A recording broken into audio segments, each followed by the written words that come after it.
Our molds are polished and shiny, which can reduce the stamping resistance. The smoother the mold is, the better the molding effect. The more durable the mold is. This is our 4-cavity mold.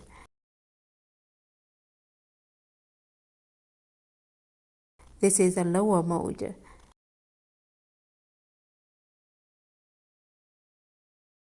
And this is the upper mold.